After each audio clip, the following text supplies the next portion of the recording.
Então, ok, vamos começar com a aula de hoje. Então, a última aula que tivemos, falamos um pouco sobre, na quinta-feira passada, né, falamos sobre espaços vetoriais, tá? Então, aquele vídeo anterior, ele marcou, assim, o início dessa nova parte do curso, que é o curso relacionado à álgebra linear, tudo bem? Não é uma parte assim separada, como vocês podem estar percebendo, não é uma parte totalmente separada de geometria analítica, né? Mas você pode pensar que ela é uma continuação da geometria analítica, tudo bem? E o que, na verdade, a ideia que estamos querendo fazer é, de certa forma, abstrair a estrutura de alguns objetos que a gente viu na primeira parte do curso, tudo bem? Então, o que vimos na última aula?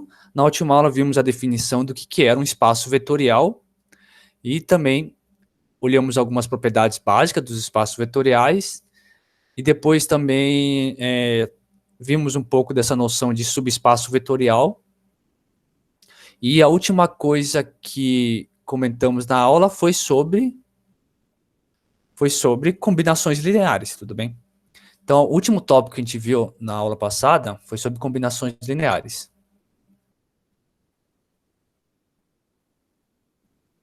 Combinações lineares. Então, só revisando aqui de forma bem rápida, né? Se você tiver S,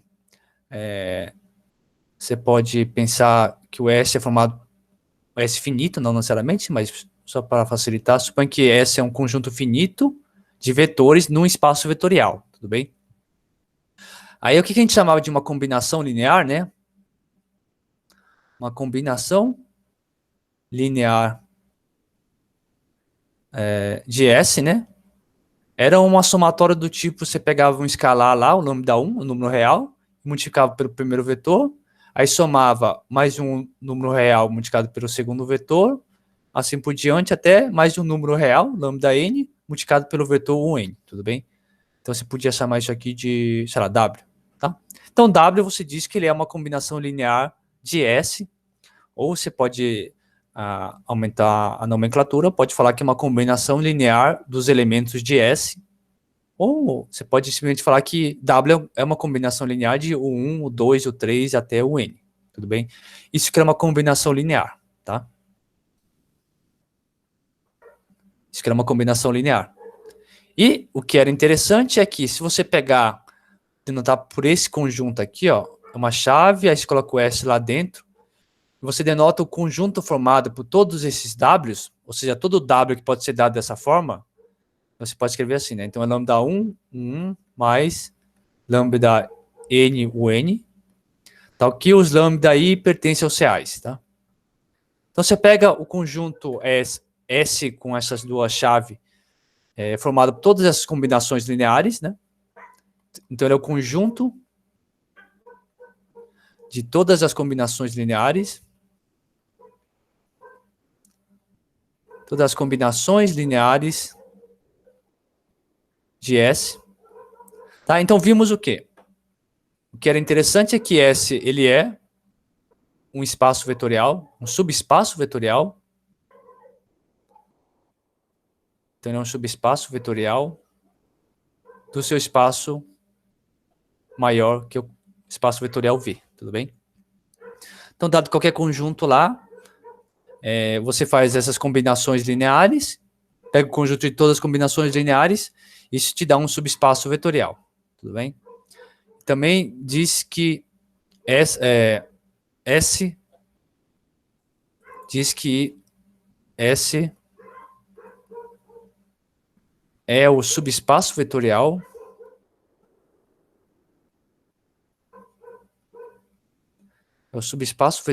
gerado por S, tá? E também você pode também dizer e que S é um conjunto gerador para S, para o espaço vetorial, esse espaço vetorial gerado por S, tudo bem? Então é um tipo de subespaço vetorial interessante, né? E você diz que ele é o subespaço vetorial gerado por S, E também você pode dizer que o conjunto S é um conjunto gerador para esse espaço vetorial. Tudo bem? Então, é um exemplo, né, de como você gera subespaços. Um exemplo? Então, você considera V o espaço das matrizes quadradas. Não precisa. Pode ser 3 por 2 reais, né? Então, aqui é o espaço vetorial das matrizes 3 por 2. Tá? Então, V é o nosso espaço de matriz da ordem 3 por 2. Aí você pega como S, por exemplo, pega S, aí você vai pegar a matriz 3 linhas e 2 colunas, né? Então, 1, 0, 0, 0, 0, 0. E o outro vetor vai ser, por exemplo, 0, 0, 0, 1, 0, 0. Tá? Então, você está no espaço vetorial das matrizes, e esse é o conjunto formado por essas duas matrizes. Então, a matriz 1, 0, 0, 0, 0, só tem um aqui na primeira coordenada. E o segundo vetor, né, também uma matriz, que só tem 0, 0, 0, aqui tem 1 e 0, 0. Tá? Aí, quem é o conjunto, o subespaço vetorial gerado por esse conjunto S, né?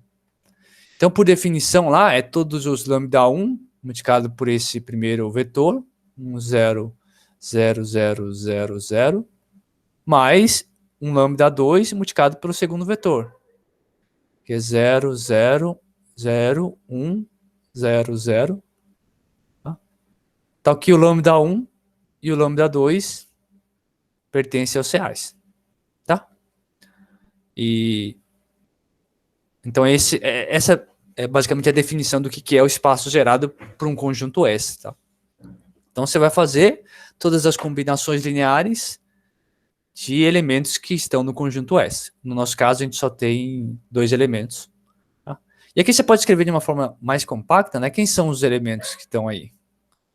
Lambda 1 vezes uma matriz, então aqui só vai aparecer o lambda 1. Lambda 2 vezes essa matriz que tem um monte de zero, só vai aparecer o lambda 2 aqui. Tá? E aí você faz a soma de matrizes, então vai ser o espaço de todos os elementos da forma. Vai ter o lambda 1 aqui vai ter o 0, aqui vai ter o 0, aqui eu vou ter o lambda 2, que vem daqui, aqui vai ter o 0 e o 0. Tá ok? Tá aqui o lambda 1, lambda 2 pertence aos reais. Tá? Então, você pegou o conjunto S, são somente essas duas matrizes. Então, o espaço vetorial gerado por S é o espaço das matrizes que são dessa forma. Tem o lambda 1 aqui é 0, aqui é 0, aqui é o lambda 2, aqui é o 0, 0, tá aqui o lambda 1, lambda 2 vai percorrendo todos os números reais, tudo bem? Então, por exemplo, essa matriz aqui, ó, 1, 0, 0, menos 6, 0, 0, pertence a esse espaço, né? Subespaço. Outros elementos, por exemplo, menos 100, 0, 0, 4, 0, 0 também pertence a esse espaço vetorial. E o que seria um exemplo que não pertence? Né? Se você pegar, por exemplo, o elemento da forma 1, 1, 1, 0, 0, 0. Tá? Então, esse elemento não pertence ao seu espaço vetorial gerado pelo conjunto S. Tá? Porque é fácil de ver, né? Todos os elementos que estão nesse espaço vetorial gerado por S tem que ter esse formato. Tá? Em particular, essas duas casas aqui, ó, tem que ser 0. Mas aqui você vê que não é, porque tem um 1 aqui e tem um aqui. Tudo bem? Então, esse elemento, por exemplo, não é um elemento do seu espaço vetorial S. Tudo bem? Tá? Então, isso era o que a gente tinha falado por último na última aula, sobre o espaço vetorial gerado por um dado conjunto.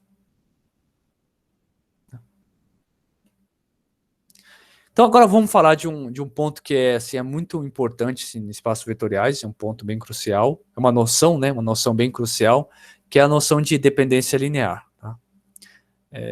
Então, vamos falar um pouco de dependência linear. O que, na verdade, é bem importante é não a dependência linear, mas a independência linear. Tá? Então, vamos começar com a definição aqui. Então, se você pegar V, você pega V um espaço vetorial sobre os reais. Tá? E nesse espaço vetorial V, você pega lá uma quantidade infinita de vetores. Tudo bem? Então, você pega um conjunto L, que tem os vetores o 1, o 2 e o N. Tá? E eles estão contidos em V. Tá? Então, são vetores de V. Aí, você vai dizer que esse conjunto L aqui, ele é linearmente independente, né? Ou por abreviação, você vai falar que ele é um conjunto LI, tá? Então, ele é linearmente independente se toda vez que você fazer uma combinação alfa 1, 1 mais alfa n, 1n, e esse resultado aqui, essa combinação linear der igual a zero, tudo bem? Isso só vai ser possível se todos os alfa 1, alfa 2 e alfa n forem iguais a zero. Tudo bem?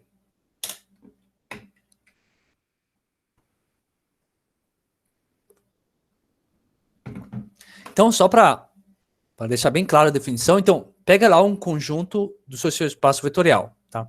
Então, por exemplo, o conjunto L. Você vai dizer que o L ele é linearmente independente se acontecer o seguinte, se você tiver uma combinação linear dos vetores que estão em L, essa combinação linear for igual a zero, isso só vai ser possível se cada um dos coeficientes, o alfa 1, alfa 2 e alfa n, todos eles são iguais a zero. Tudo bem? Tá? Então, primeiro é claro, né? Se você pegar o alfa 1, alfa 2 e alfa n igual a zero, e você fizer uma combinação linear, pela propriedade de espaço vetorial, essa soma vai dar zero. Tudo bem? Porque sempre é zero multiplicado por um vetor, dá sempre um vetor nulo. Você fazer soma de vetores nulos, dá sempre um vetor nulo. Tudo bem? Então, aqui, só para ficar bem claro, o zero aqui, no caso, é o zero no sentido de espaço, no sentido de vetor nulo, tudo bem? Então, só para não confundir, seria o zero, o vetor nulo, tá? Então, se você pegar o alfa 1, alfa 2, alfa n igual a zero, se fizer a combinação linear do jeito que está aqui, ele dá zero. Isso, beleza. O que é um conjunto L fazer ele ser linearmente independente se esse for o único meio que você consegue obter o vetor nulo, tudo bem?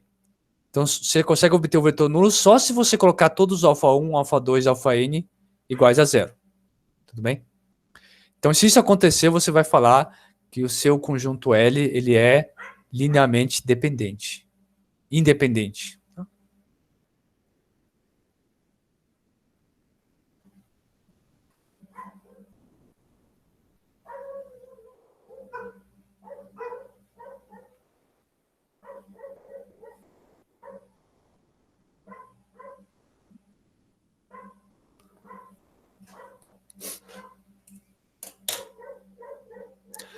Então vamos ver bastantes exemplos que aí eu acho que um exemplo vai ficar bem mais claro. Tá? Então, caso contrário, caso o seu conjunto não seja linearmente independente, você vai chamar o seu conjunto de linearmente dependente. Tudo bem? Tá, isso. Então vamos ver alguns exemplos, né? Então tem esse exemplo aqui. Então o que é esse exemplo? Então o meu espaço V é o R3. Então meu espaço V ele é o R3. E aí nesse R3 eu peguei os vetores. Opa, aqui é uma chave. Tá? Eu peguei os vetores 1, 0, 0. Aí depois eu peguei o vetor 0, 1, 0, 0, 1 e 0. Depois eu peguei os vetores 0, 0 e 1. Tudo bem? Aí a minha afirmação é que esse conjunto aqui, o L, é linearmente independente. Né? Então, depois eu vou colocar uma lista com bastante exercício sobre isso, sobre esse problema. Mas como é que se resolve? Então, eu tenho que provar que esse conjunto aí, ele é linearmente independente. Tudo bem? Aí, como é que você faz isso?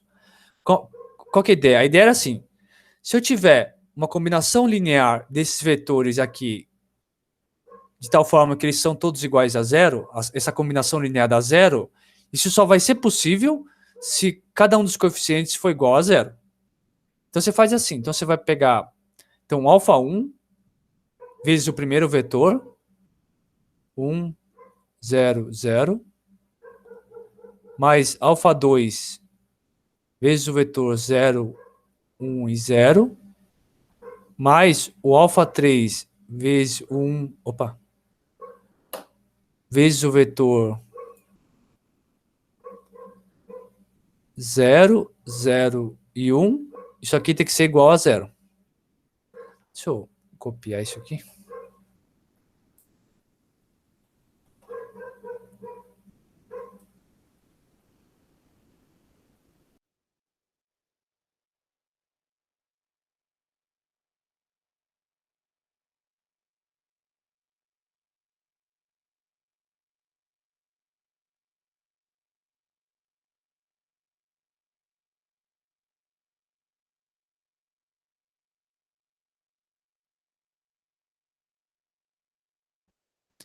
Então, o que a gente quer é provar que esse conjunto L é linearmente independente. Então, vamos supor, então a gente se supõe que tem o alfa 1 multiplicado pelo primeiro vetor, mais o alfa 2 multiplicado pelo terceiro vetor, mais o alfa 3 multiplicado pelo terceiro vetor.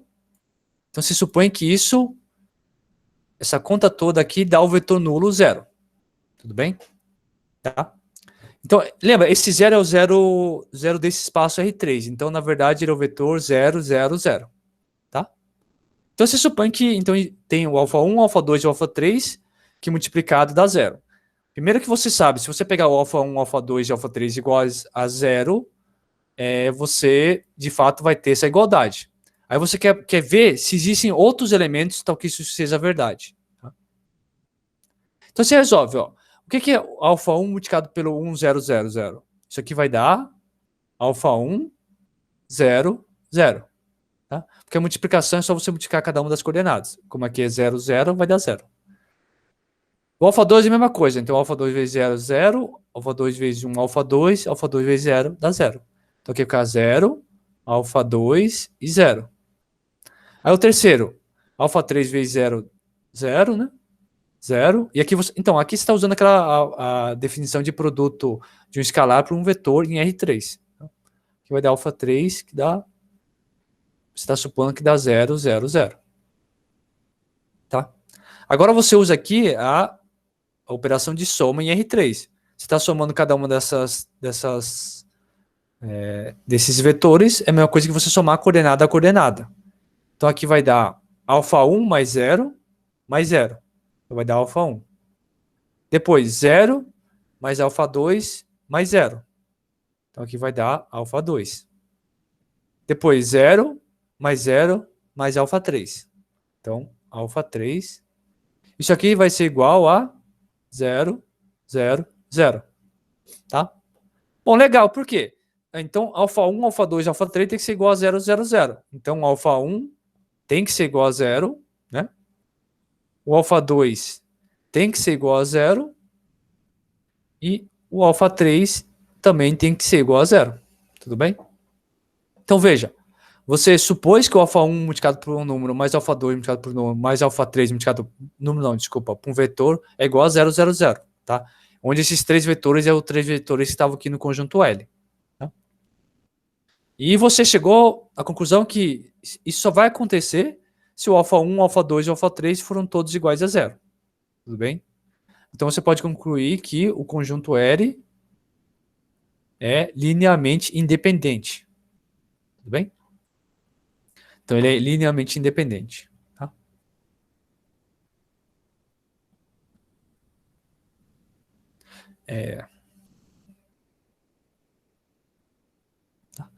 Só lembrando uma notação antiga que a gente já tinha visto em aulas anteriores, esse vetor aqui em R3 a gente chama geralmente ele de chama ele de esse vetor aqui a gente chama ele de E1, né? Esse aqui é o de E2, esse aqui é o E3, né? Então para lembrar é fácil, né? O E quer dizer que vai ser uma sequência de números, né? Uma sequência ordenada de número, onde for essa posição aqui é 1, o resto é 0, tá? Então o E1 você vai ter o 1, 0, 0, o E2 vai ter o 1 na posição 2 e o resto é 0. O E3 tem uma posição 1, tem o valor 1 na posição 3 e o resto é 0. Então, e aí você consegue generalizar essa notação para o R4, R5 e assim por diante. E com isso, eu estou dizendo isso porque a gente deixa como exercício vocês mostrarem o seguinte, né? Isso é uma verificação, né? É mostrar que esse conjunto aqui, ó, o EI, para I igual a 1 até N, é linearmente independente em Rn. Tá? Tá? Então, mostrar que o ZI, né, que para I igual a 1 a N, é linearmente independente em Rn. Tá? Então, só para deixar bem claro o que é o EI, né? EI é aquele vetor que vai ter um monte de zero aqui, só não vai ter zero na posição I, e o resto é tudo zero. Tá? Então, aqui na posição I, então na posição I ele é 1 e o resto é tudo zero, tá? Então, se você pegar o E1, E2, E3 e até o EN, esse conjunto é linearmente independente em Rn. Tá? Então, deixo como exercício para vocês provarem depois.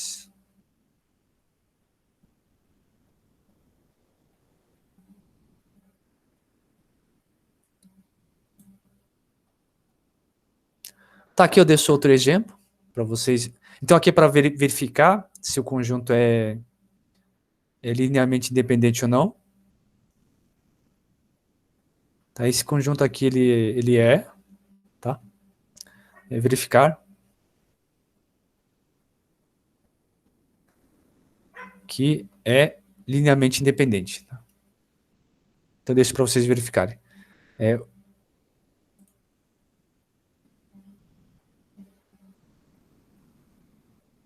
Tá, então esse outro exemplo aqui é legal, porque assim, a gente fica vendo várias coisas que são linearmente independentes, mas é bom você ver um exemplo que não é, né? Aí eu acho que esclarece bem mais a sua intuição.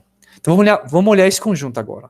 Esse conjunto aqui, ele não é linearmente independente. Mas como é que a gente checa isso, né?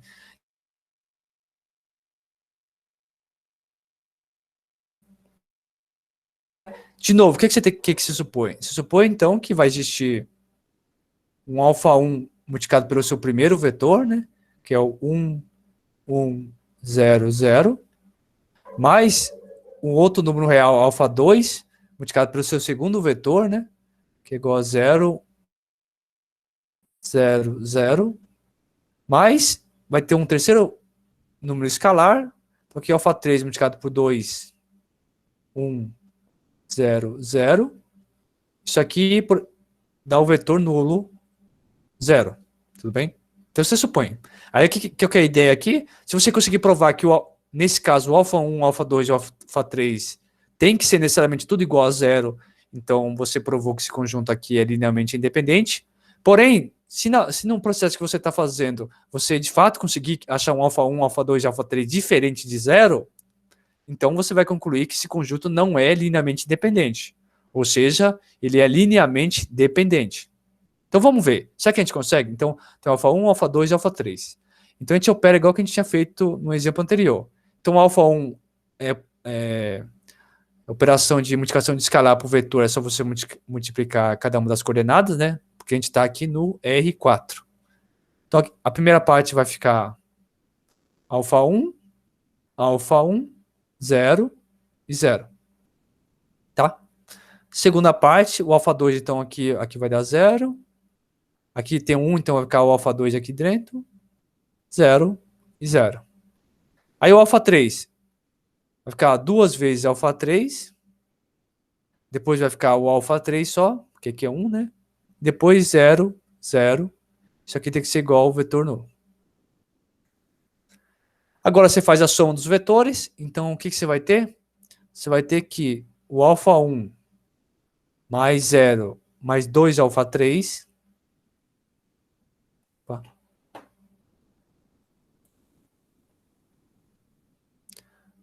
2 alfa 3. Aí segundo vai ser alfa 1 mais alfa 2 mais alfa 3.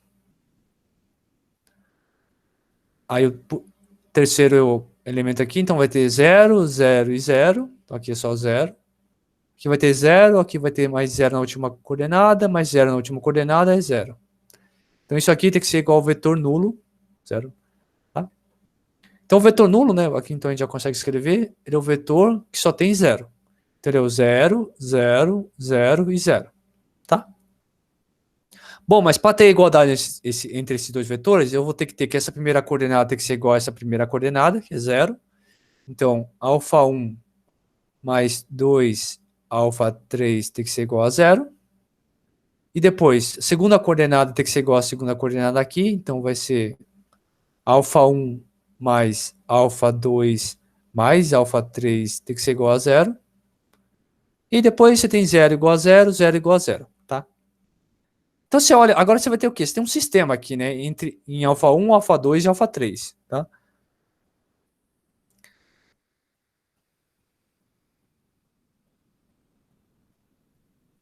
Tá? Então assim, você resolve ele escalonando, por exemplo, daria você pode falar que o α1 é 2 vezes o α3, né? Menos, né? Pela equação de cima. E aqui embaixo, então, você vai ter menos 3. Opa. Você substitui o α1 na equação de baixo, então vai dar menos α3 mais α2 é igual a 0. Então você vai ter então que o α1 é igual a menos 2 α3 e você vai ter que o α2 é igual a α3. Tá? Então o que você obteve assim? Ó? Então você obteve que o α2 é igual a α3 e o α1 pode ser igual a menos 2 α3. Tá? Isso quer dizer o quê? Que você pode, por exemplo, né? Por exemplo, você podia. Primeiro, assim, você vê que tem várias soluções, né? Então você poderia, por exemplo, fazer o α3 igual a 1. Se você faz o α3 igual a 1, o α2 é igual a 1 e o α1 é igual a menos 2, tá? Então, se você fizer essa combinação aqui, pelo que a gente acabou de resolver, vai ser uma combinação linear desses três vetores que dá zero. E onde que cada um dos coeficientes, cada um não, mas a sequência aqui do α1, α2 e α3 não são todos iguais a zero. Tudo bem? Então, o que eu estou falando é o seguinte, então você pode escrever assim, ó, menos 2, o primeiro vetor, que é 1, 0, 1, 1, 0, 0, mais alfa 2, né, que é igual a 1, mais alfa 2, 0, 1, 0, 0, 0, 1, 0, 0, mais alfa 3, né, alfa 3 é 1, mais alfa 3, que é 1, vezes 2, 1, 0, 0. 2, 1, 0, 0. Isso aqui, como que a gente obteve o alfa 1, alfa 2 e alfa 3, essa combinação linear que dá o vetor nulo. Tá? Então, o que você obteve? Você tem esses três vetores e você conseguiu uma combinação linear deles em que cada um dos coeficientes, cada um não, em que os coeficientes não são todos iguais a zero, mas que a combinação linear dá igual ao vetor nulo. Tudo bem? Ele é dependente, tá?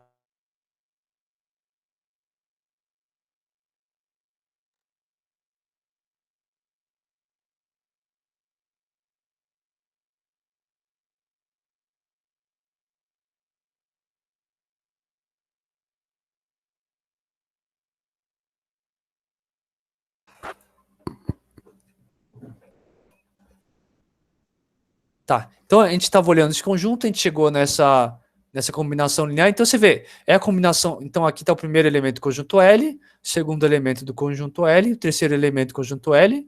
Tem lá os seus coeficientes, aqui é menos 2, aqui é 1 e aqui é 1. Então não são os coeficientes não são todos nulos, mas essa combinação linear deu o vetor nulo. Tudo bem? Logo, esse conjunto aqui, L, ele não é LI. Tudo bem? Ou seja, ele é linearmente dependente. Tá?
Opa, desculpa. Acho que eu tive uma queda de internet violenta.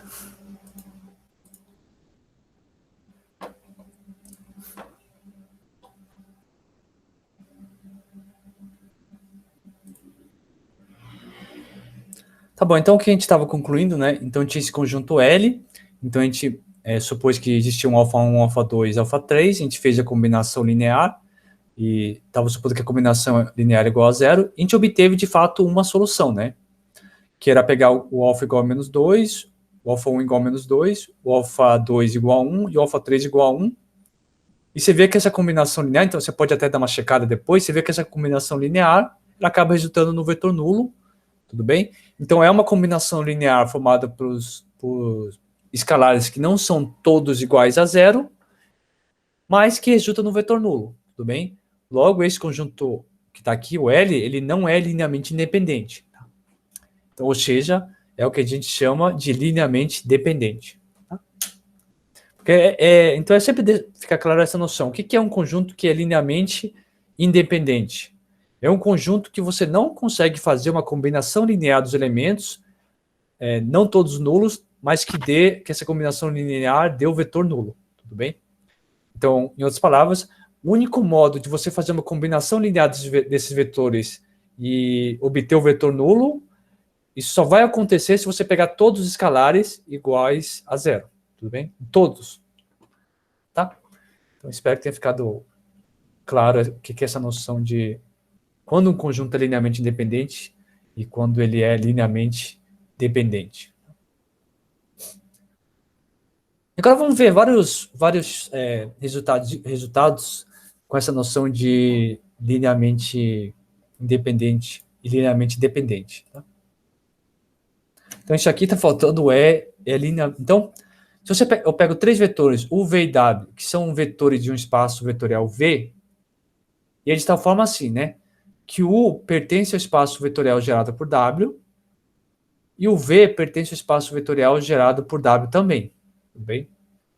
Então, eu estou dizendo que o UV ele é linearmente dependente. Tá? Tudo bem? Então, eu estou dizendo que esse conjunto UV ele é linearmente dependente. E por que isso, né? Se o U pertence àquele espaço vetorial gerado pelo conjunto W, tá? Então, isso aqui é uma notação nova, né? Então, se o S é um conjunto finito, tá? Por exemplo, se o S é um conjunto finito de vetores, aí geralmente o espaço gerado por S a gente pode denotar pelo espaço gerado por W1, Wn, tudo bem? Tá? Então, em vez de escrever o S, eu posso escrever aqui entre essas chaves, você pode escrever os elementos de S, tudo bem? E no caso particular, que se o S for só um vetor, né, que é o nosso caso aqui agora, então, ao invés de escrever o espaço gerado pelo conjunto que só tem um W, eu uso essa notação, tá? Isso aqui é só notação. Uma notação que a gente usa.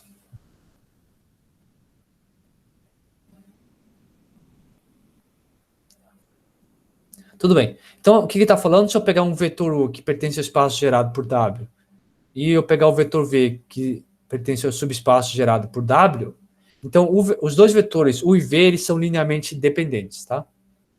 Porque assim, se você pegar o vetor U, ele pertence ao espaço vetorial gerado por W, então, se olhar para a definição, o U é uma combinação linear de W. A combinação linear de W, como só tem um elemento, quer dizer que o U ele vai ser da forma lambda 1 vezes o W. Tudo bem? Porque o U pertence ao espaço gerado pelo W. Agora o V vai ser o quê? Ele também pertence ao espaço gerado pelo W, então o V ele também vai ser um certo lambda 2 multiplicado por W. Tudo bem?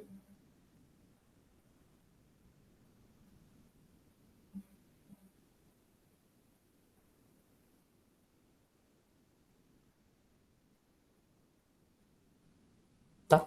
Então, isso pelo fato do pertencer ao espaço gerado por W, e V é pertencer ao espaço gerado pelo W. Então, vão existir esse lambda 1 e lambda 2. Tá?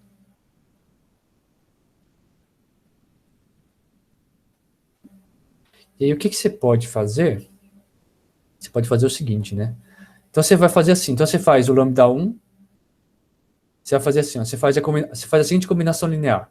Você faz a combinação linear lambda 2, U, menos lambda 1, V. Tá?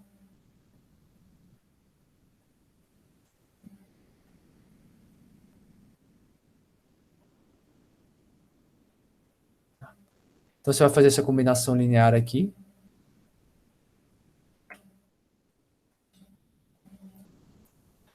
Tá? Então, se você fizer essa combinação lambda 1 U menos lambda 1 V, como a gente observou um pouco mais acima, o U eu posso escrever ele como lambda 1 W e o V eu posso escrever como lambda 2 W. Então, isso aqui vai ficar lambda 2 multiplicado por U, né? U é o lambda 1 W, menos lambda 1 lambda 2, que é o V, né? Agora, no lugar do V, eu vou colocar lambda 2 W. Então, lambda 2 W. Tudo bem? Então, isso aqui deu o quê?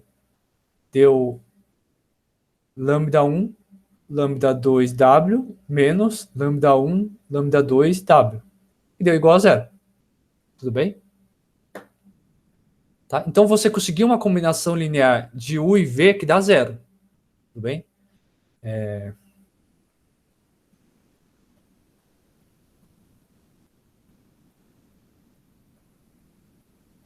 Tá legal?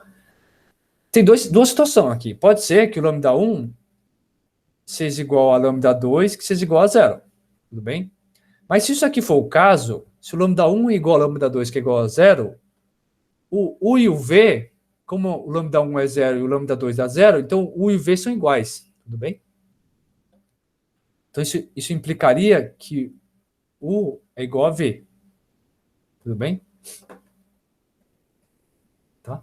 Caso contrário, você tem que o V é linearmente dependente. Esse conjunto que tem só o U e o V é linearmente dependente. Tudo bem? Então, talvez eu acho que só para ficar um pouco mais claro, se supõe então que o U é diferente de V, tá?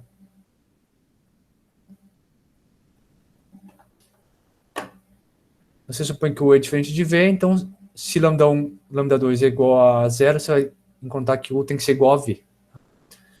Em particular, então você pode assumir que pelo menos ou lambda 1 ou lambda 2 é diferente de zero, então essa combinação linear é uma combinação linear em que os elementos não são todos iguais a zero, né? Então lambda 1 e lambda 2 e lambda 1 não pode ser simultaneamente igual a zero, mas é uma combinação que no final te dá zero, tudo bem? Então, daí que você conclui que esse conjunto aqui, que tem um U e V, é linearmente independente. Tá? Sabendo que o U pertence ao espaço gerado pelo W e o V pertence ao espaço gerado pelo W também.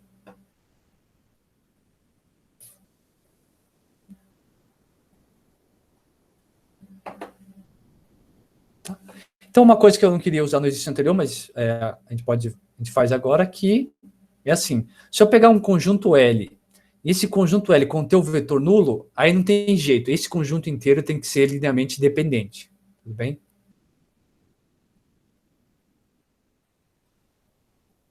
Tudo bem? Então, por quê? Por que isso é verdade, né? Por que isso é verdade? Né? Porque então supõe que o zero, né, que é o vetor nulo, ele pertence ao conjunto L. Tudo bem? Então, o zero pertence ao conjunto L. Aí o que você faz? Você faz uma combinação linear que só tem um zero. Você pode fazer, por exemplo, então, o 1, número real 1, vezes o vetor nulo. Tá? De espaços vetoriais, o número real multiplicado pelo vetor nulo. Tudo bem? Então, o que você obteve aqui? Você obteve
Opa. Hoje minha internet está bem ruim. Caindo direto.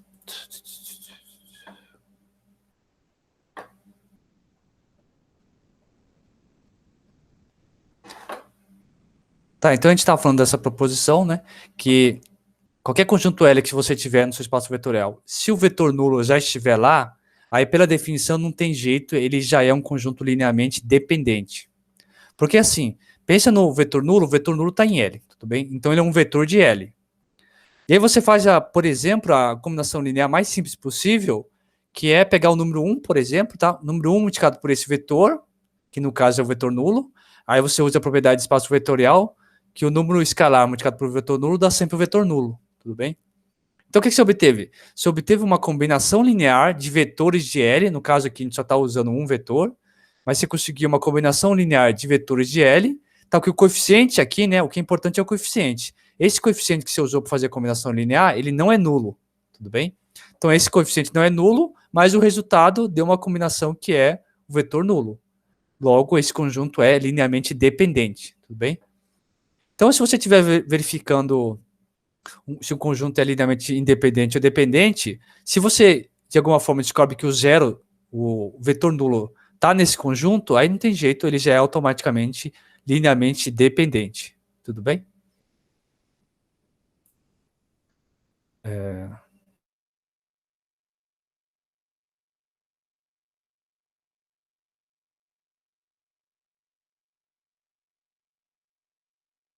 Vetor desse conjunto que seja a combinação linear dos demais, tá? Por que isso, né? Por que isso é verdade? Então, dado que o conjunto é linearmente dependente, por que você sempre consegue um elemento desse conjunto que é a combinação linear dos demais? Porque assim, então, aqui eu estou afirmando que esse conjunto L aqui é linearmente dependente, tudo bem? O que isso está dizendo? Que existe uma combinação linear de elementos de L, tá, que os coeficientes não são todos nulos, mas que dá o vetor nulo. Então, vai existir tipo, o 1, o 2, o N pertencente ao conjunto L, tudo bem? E vai existir o lambda 1, lambda 2, lambda N pertencente aos reais, e aqui não todos nulos.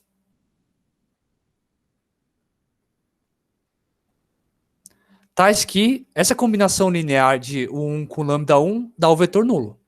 Tá? Isso que é o fato de ele ser linearmente dependente. Tá? Então você vai ter que lambda 1, o 1 mais lambda 2, o 2, mais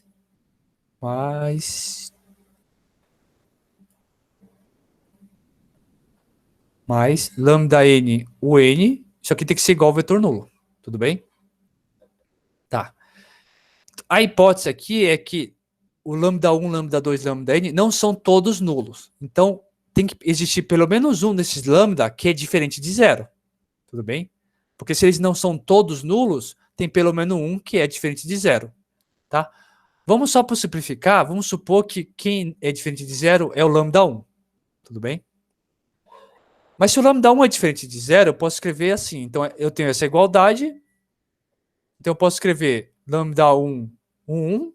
Posso passar toda essa combinação linear desses vetores, de O2 ao N, para o outro lado. Então, isso aqui vai ficar menos lambda 2, o 2, menos lambda N, o N. Tudo bem? Tá, mas a gente está supondo, então, que o lambda... né? A gente está supondo que o lambda 1 é diferente de zero, né?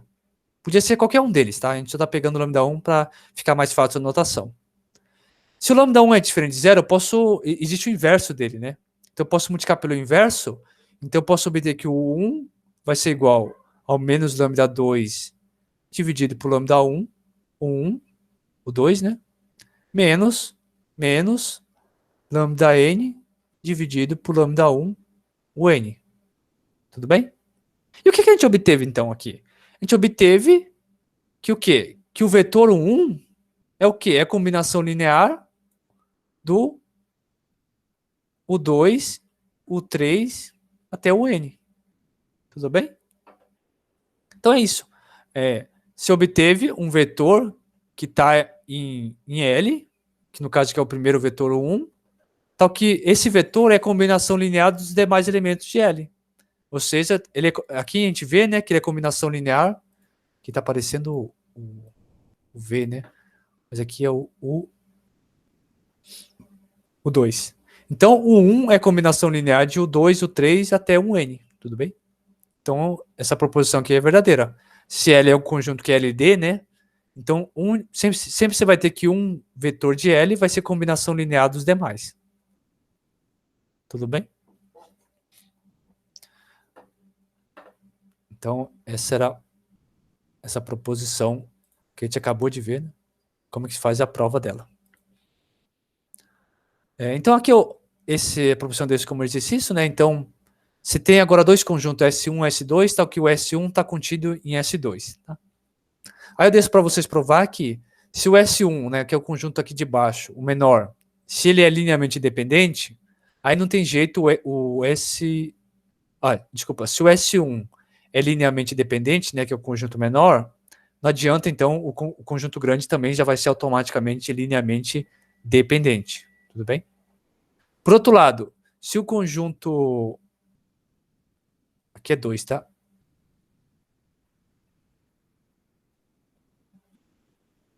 Tá, então, deixa eu apagar aqui. Agora, se o conjunto maior aqui, o S2, se ele for linearmente independente, aí você vai concluir que o conjunto S1, né, que é o menor, ele é linearmente independente também. Tudo bem? Então, dá dois conjuntos, um está contido no outro. Se o pequeno for linearmente independente, aí não tem jeito, o maior também vai ser.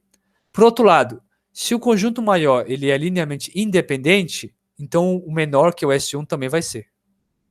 Tá? Aqui é uma observação interessante. Você vai supor que o S1 é diferente do vetor nulo.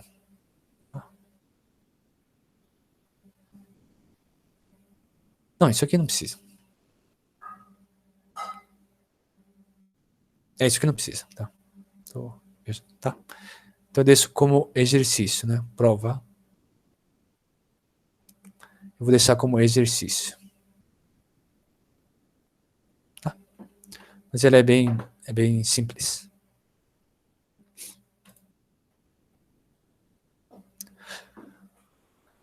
Então, uma outra proposição, ela é bem parecida com o que a gente já viu anteriormente, né? Que se o conjunto é linearmente dependente, então um dos seus vetores é a combinação linear dos outros. Esse aqui é um pouco diferente, que é assim, né? Se você pegar um conjunto S, que ele é linearmente independente, tá? Então, S é um conjunto linearmente independente.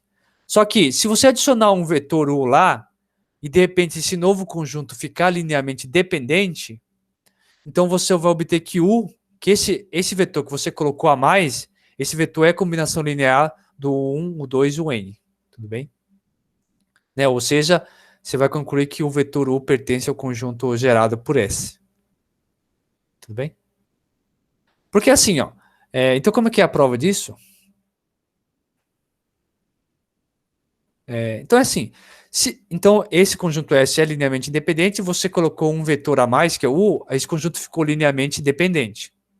Quer dizer que é linearmente independente, você vai conseguir uma combinação linear, onde os coeficientes não são ambos todos nulos, que dá zero. Então você vai conseguir uma combinação linear assim, ó, lambda 1, o 1, mais lambda 2, o 2, mais lambda n, o n, né, que é a parte do S, mais esse novo vetor, que vou chamar lambda u, isso aqui tem que dar igual a zero.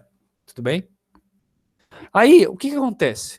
Você sabe que esses coeficientes, eles não são todos, eles não, como você está supondo que é linearmente dependente, vai existir esse lambda 1, lambda 2, lambda n, lambda, não todos nulos, tal que essa combinação dá zero. Aí você pode perguntar, será que o lambda pode ser igual a zero? Né? Então, se você tivesse que o lambda fosse igual a zero, só vou desenhar aqui rapidinho, depois eu apago. Se você tivesse que o lambda fosse igual a zero, então você poderia apagar isso, né?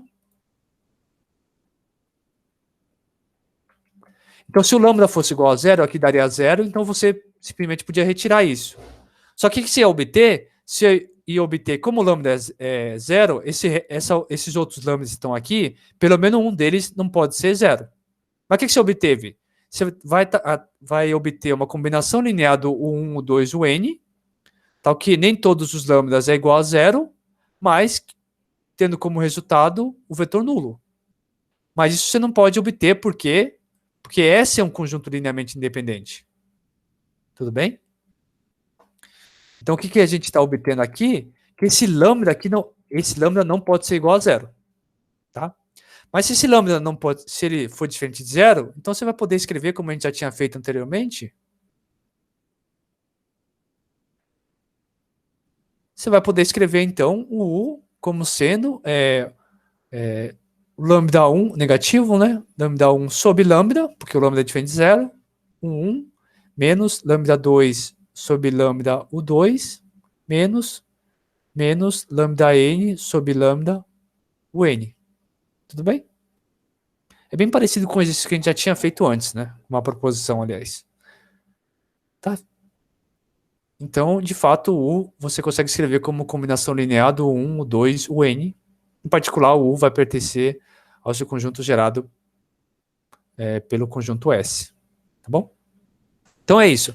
Tem um conjunto lá que você sabe que é linearmente independente. Se você colocar um outro vetor lá, de tal forma que nesse novo conjunto, esse conjunto vire linearmente dependente, aí não tem jeito. Esse novo elemento que você colocou, ele é uma combinação linear dos demais elementos. Tudo bem?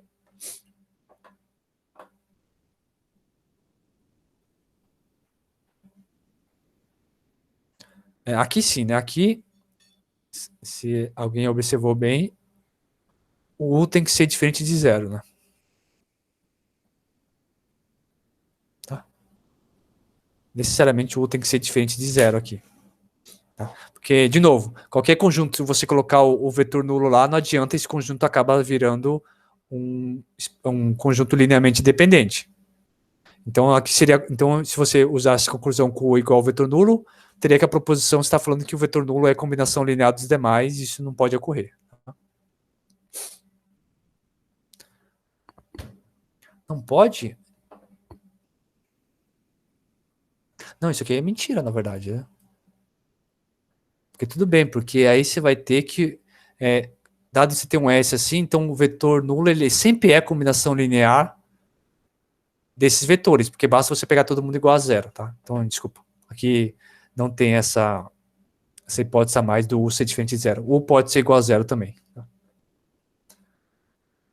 U pode ser igual a zero que a proposição continua sendo verdadeira, tá?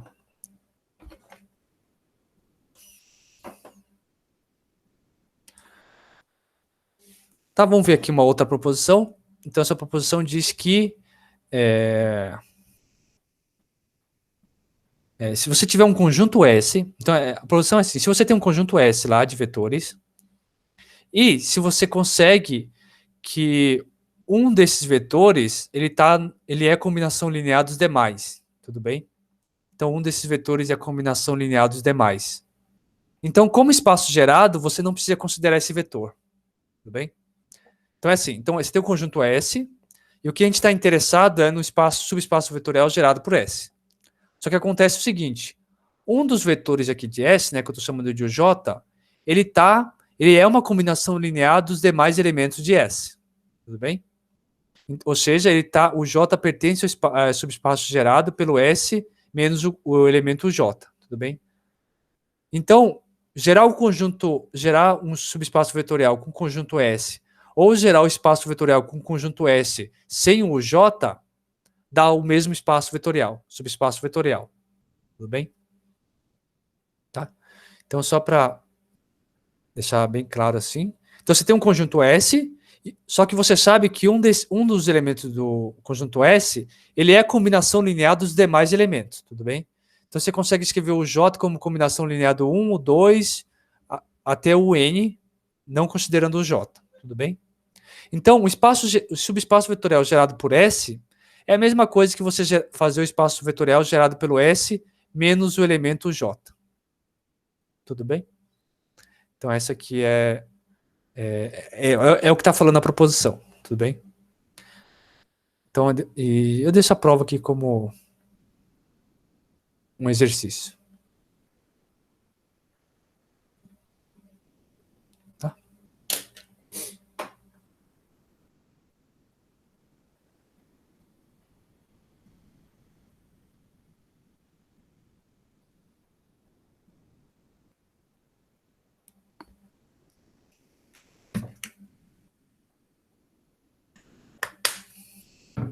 Então, legal. Então, essa parte, dessa última proposição, ela encobre bem esse novo conceito que estamos vendo agora de conjuntos que são linearmente independentes ou de conjuntos que são linearmente dependentes, tudo bem?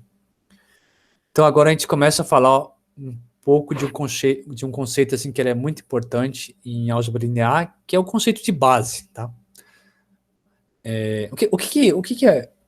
O que seria essa noção de base?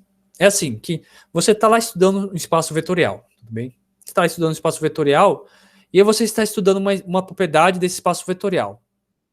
Por exemplo, você quer checar se determinada propriedade vale para esse espaço vetorial. Valer no sentido assim de será que todo objeto, todo vetor desse espaço vetorial satisfaz essa propriedade. Aí o que é interessante, que acontece muitas vezes, que você não precisa de fato checar cada um dos elementos que estão no espaço vetorial, se cada um dos elementos tem a propriedade ou não.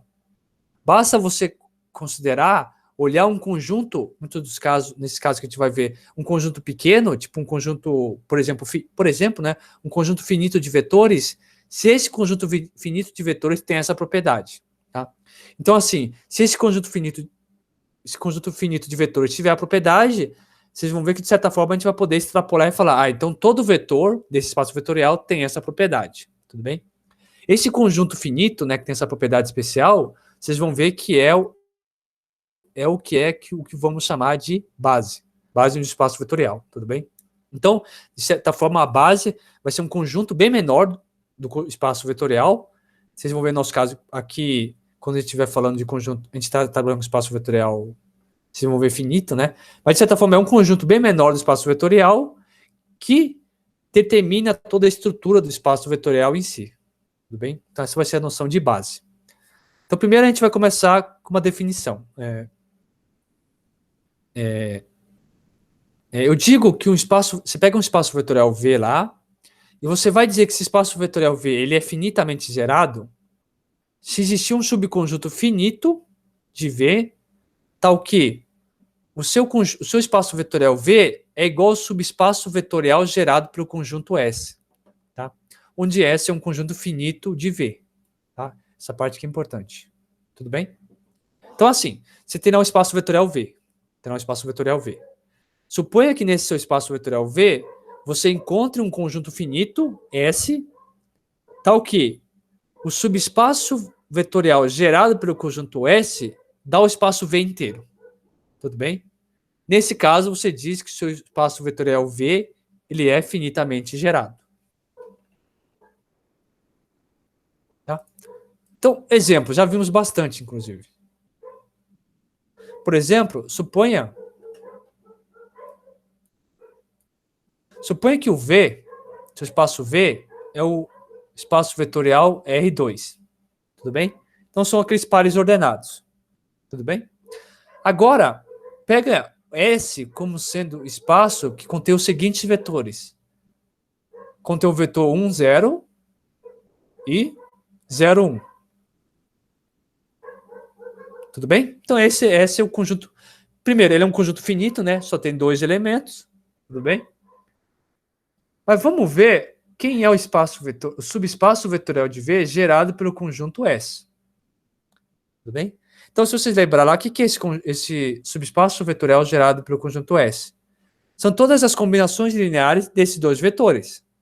Você pode escrever assim, todas as combinações lineares. Você pode escrever como lambda 1, multiplicado pelo primeiro elemento, mais lambda 2, multiplicado pelo segundo elemento, tal que o lambda 1 e o lambda 2 são reais.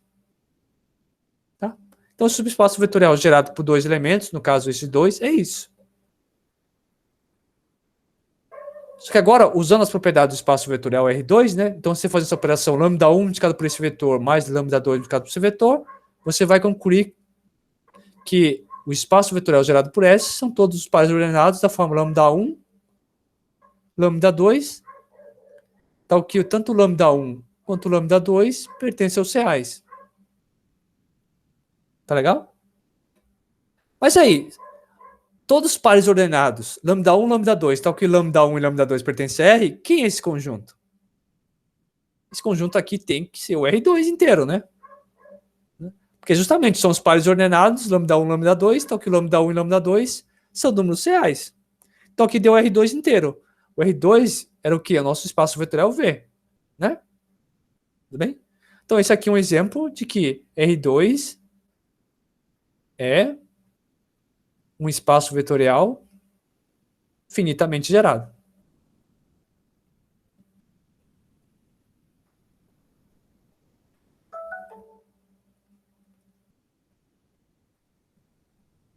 Tudo bem? Então aqui é um exemplo, tá? Então, você pensa no V igual ao R2, então R2 tem infinitos pontos. Só que você vê que, apesar de ter infinitos pontos, você pega o conjunto S, que só tem 2 pontos, e acontece que o espaço gerado por S já dá o seu espaço vetorial inteiro, que no caso é o R2. Tudo bem? Então, de um conjunto S aqui, esse conjunto S, que se você pensar assim, ele é muito menor do que o seu R2, porque o S só tem 2 elementos, mas o espaço vetorial gerado por ele dá o próprio V. Tá? Então, nesse caso aqui, o R2 é um exemplo de um espaço vetorial finitamente gerado. Como exercício, deixo para vocês mostrar também, de forma análoga, que Rn é finitamente gerado.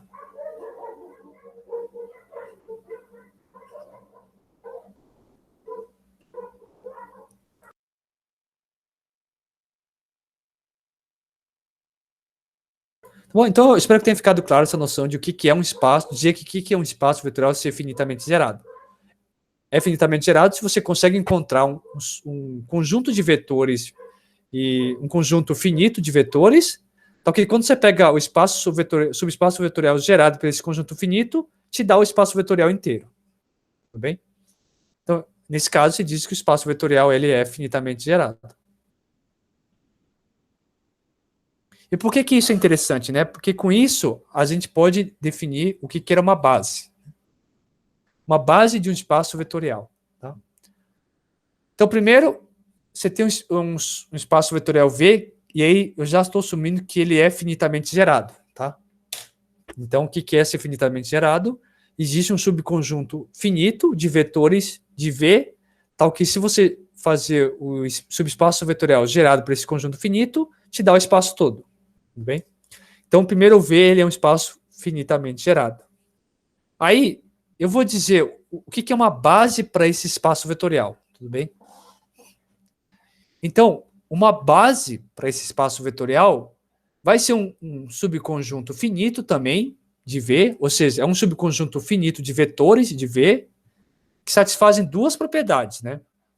Primeira, esse conjunto tem que gerar todo V, ou seja, o subespaço vetorial gerado por esse conjunto B tem que dar o V inteiro, o espaço vetorial inteiro. E segundo, esse conjunto B tem que ser linearmente independente. Tudo bem? Tá? Então, nesse caso, você vai dizer que esse conjunto B de vetores, de V, né? Ele é uma base para o seu espaço vetorial V. Tudo bem? Então, duas coisas, né? Ele tem que ser um subconjunto finito do seu espaço vetorial, tal que, quando você faz o subespaço vetorial gerado por esse conjunto, te dá o espaço vetorial inteiro. Segundo, esse conjunto tem que ser linearmente independente. Tudo bem? Então, essas duas coisas. Tem que gerar, então, se faz a combinação linear de todos os elementos desse conjunto, te dá o espaço inteiro. Segundo, esse conjunto B tem que ser linearmente independente. Tudo bem? Se satisfaz essas duas propriedades, esse conjunto é uma base para o seu espaço vetorial. Então, exemplos, né? Então, exemplos. Vimos que R2, né? Já vimos, né, que R2 é finitamente gerado.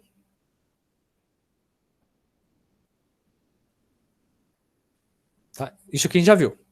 Segundo, vamos pegar então o conjunto B, o conjunto que tem o 1, 0 e o 0, 1. Tudo bem? No exercício, no exemplo anterior, a gente já viu, lá a gente estava chamando de conjunto S, tá? Mas a gente viu que se você pegar o subespaço vetorial gerado pelo B, isso aqui já te dá o todo o R2.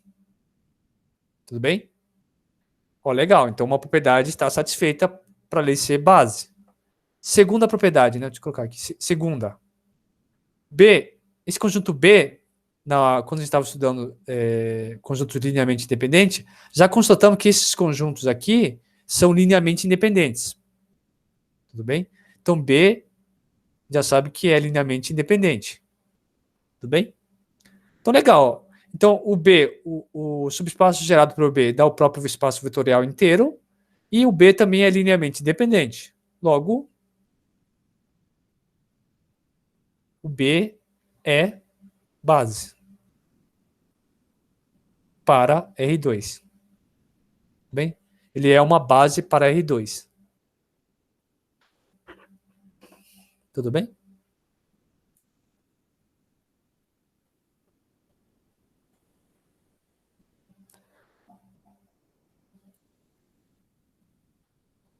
Vou colocar aqui um exercício, talvez depois eu coloco na lista, mas para quem já quiser ir tentando, considera V o espaço das matrizes de ordem 2 por 2, tudo bem?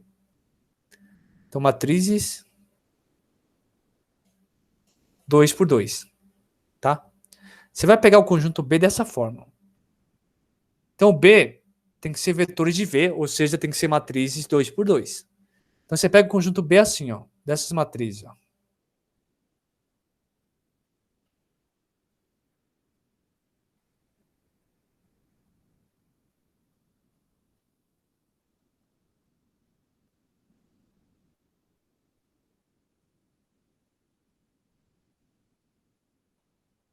Tá?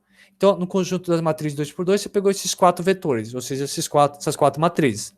Então, vai ter um 1 aqui, o resto é 0.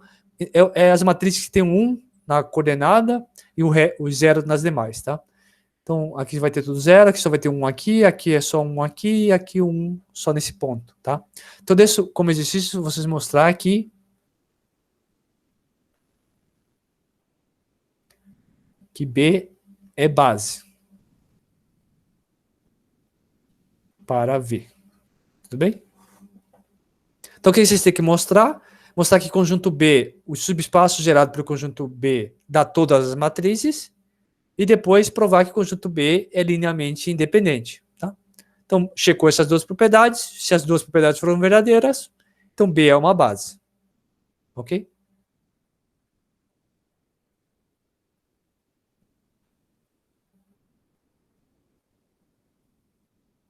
Tá.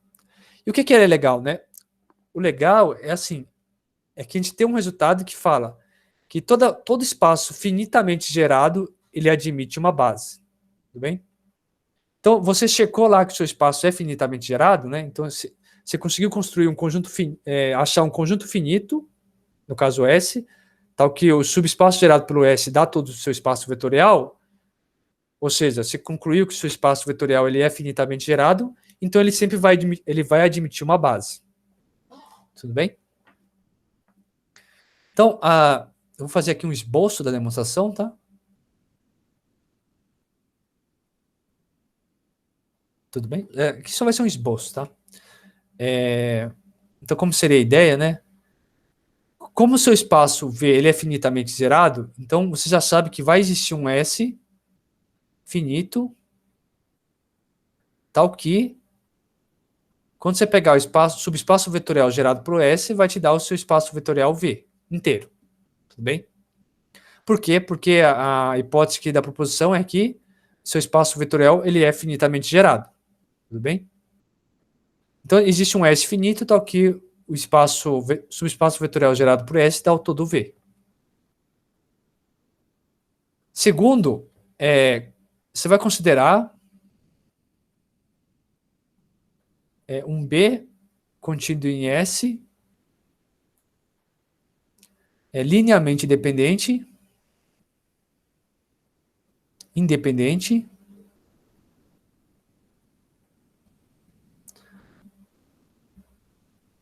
e maior.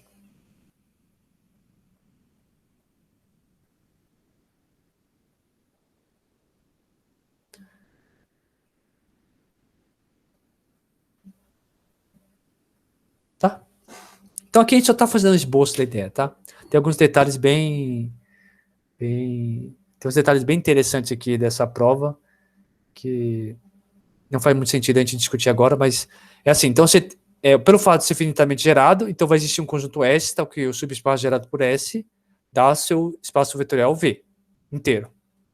Aí o que acontece? Você pega um conjunto B dentro de S que, primeiro, ele é linearmente independente, tá? Então B é linearmente independente, e além disso, ele tem essa propriedade que ele é o maior possível. Então, o que é ser maior possível? Não vai existir nenhum outro subconjunto de S que seja linearmente independente e que contenha B propriamente. Tudo bem? Tá? Então, você pega um B com essas propriedades. Tá? Então, o comentário, na verdade, só um comentário. Essa parte 2 aqui, você precisa de uns resultados a mais para garantir que um tal B exista. Tudo bem? Então, a gente não vai entrar muito nos detalhes, mas aqui tem uns argumentos bem sutil e técnico para dizer que esse conjunto B, que você pode pegar um conjunto B que está em S, que seja linearmente independente e que seja o maior possível, né? Maior no sentido que não vai ter nenhum outro subconjunto de S que seja linearmente independente e que contenha B propriamente, tá? Então aqui esse passo aí é um passo bem delicado. Mas aí se você conseguir pegar o 2 e supor que o B ele é linearmente independente e não tem nenhum subconjunto de S maior do que o B, você pode concluir que o B é uma base para V. Tudo bem? Por quê? Primeiro, ele já é linearmente independente, né? LI por escolha. Então, ele já é um conjunto linearmente independente por escolha. Tudo bem? Então, a única coisa que faltaria provar, né, é que o subespaço vetorial gerado por B tem que dar todo V.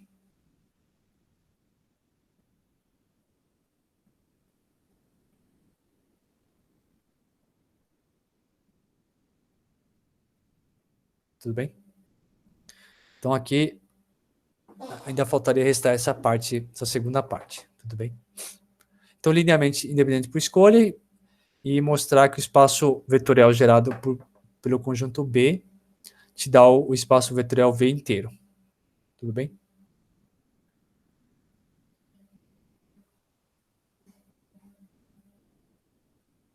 E qual que é a ideia da 2? É assim, que se você tiver que a 2 não for verdadeira, né, que se o espaço vetorial gerado por B ele é menor do que V, é um subespaço próprio, você, de certa forma, vai conseguir incluir no conjunto B mais um elemento do conjunto S, e de tal forma que o B mais esse elemento acaba sendo um conjunto linearmente independente. Mas aí você vai contradizer essa parte aqui, que o conjunto B foi tomado de forma maior possível. Tudo bem? Tá, então tem alguns detalhes ainda para trabalhar para mostrar que o espaço gerado pelo subconjunto B te dá o espaço V inteiro. Tá?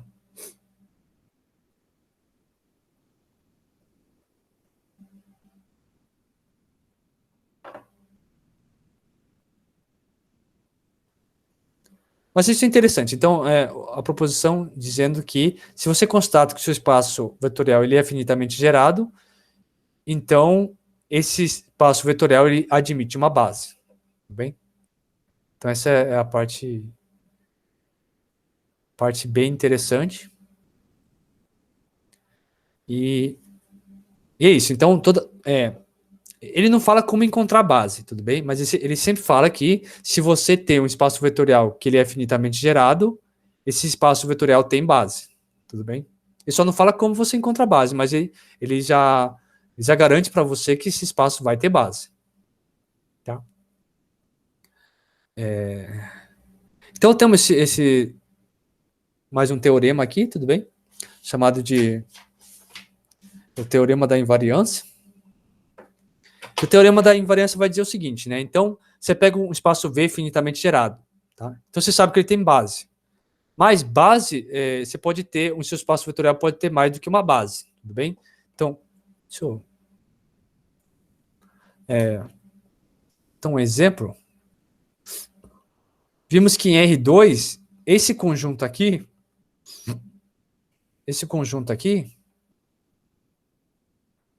ele é base.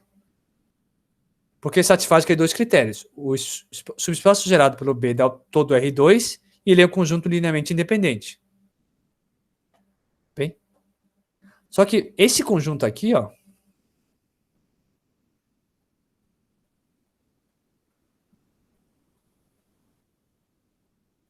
esse conjunto também, ele também é base, tá? Então, deixa para vocês verificar isso, né? Tá? Então, deixa para vocês verificar que esse conjunto também é base, tá? Então, dado que o espaço vetorial tem base, não quer dizer que ele é único, tudo bem? E, de fato, ele não é, tá? Base, um espaço vetorial, a gente viu aquele teorema que se o espaço vetorial é finitamente gerado, ele tem base, mas essas bases já não têm unicidade. Então, aqui está um exemplo bem simples, que é o R2, a gente viu que isso aqui é uma base, mas você pode checar bem facilmente que o conjunto C também é uma base. Tudo bem?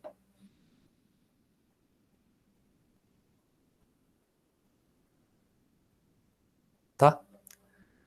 Mas o que é legal em relação à base? Que assim, o legal é esse teorema, que se o seu espaço V ele é finitamente gerado, então o teorema lá garante que ele tem base. Tudo bem?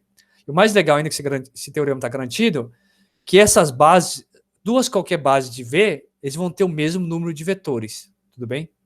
Ou seja, eles vão ter sempre o mesmo número de vetores. Então, qualquer base que você pegar do seu espaço vetorial, eles vão ter sempre o mesmo número de vetores. Tudo bem? Então, esse teorema diz. Então, aqui um exemplo, né? Você tinha um R2 aqui, eu mostrei para você duas bases, e não é coincidência o fato das duas bases terem exatamente dois vetores, né? Que eu tenho dois vetores e o C também tem dois vetores, tá? Então, isso não é uma coincidência, isso, na verdade, segue desse teorema aqui geral, que diz que se o seu espaço vetorial, se ele for finitamente gerado, então qualquer base desse seu espaço vetorial, ele sempre tem o mesmo tamanho. Tudo bem? Então, sempre tem o mesmo tamanho. E com isso, como sempre tem o mesmo tamanho, esse tamanho a gente vai chamar de dimensão do seu espaço. Tudo bem? Então, vamos lá. Você já viu um espaço vetorial finitamente gerado. Nesse ponto que o teorema acima falava que qualquer base que você pegar desse espaço vetorial, ele sempre tem o mesmo tamanho. É sempre o mesmo tamanho, sempre a mesma quantidade de vetores. Pega essa quantidade que é sempre a mesma e vou chamar ela de dimensão. Tudo bem? Então, eu vou chamar ela de dimensão. Tudo bem? Então, dimensão é a quantidade de vetores que uma base possui. Tudo bem? E está bem definida, porque aquele teorema garantia para a gente que qualquer base sempre vai ter o mesmo número de vetores. Tudo bem? Então, a dimensão de espaço vetorial está bem definida. Então, sempre lembrar o que é a dimensão de um espaço V é a quantidade de vetores que uma base desse espaço tem. Tudo bem? Então, isso que é a dimensão do seu espaço vetorial. E a anotação que a gente usa para ele é dimensão de V. Tudo bem?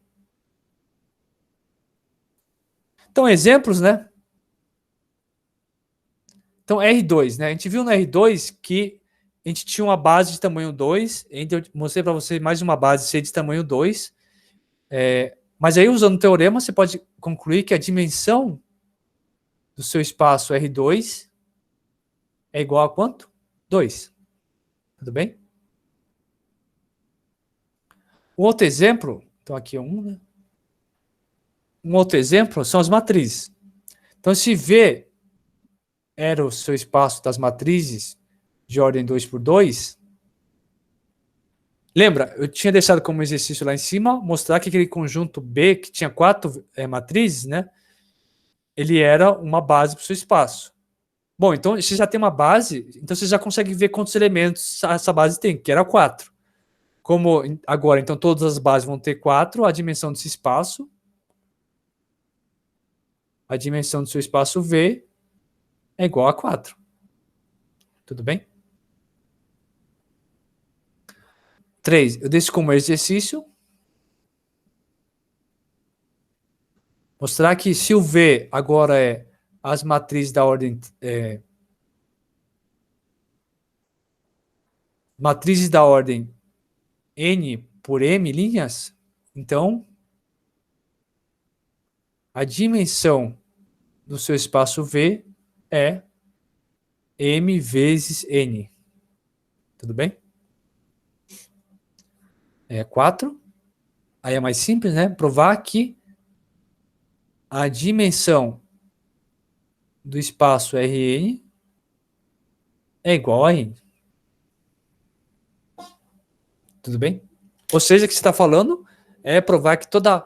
Você está falando que existe uma base de Rn com N vetores. E a gente já viu em algum exemplo anterior essas bases. Tudo bem?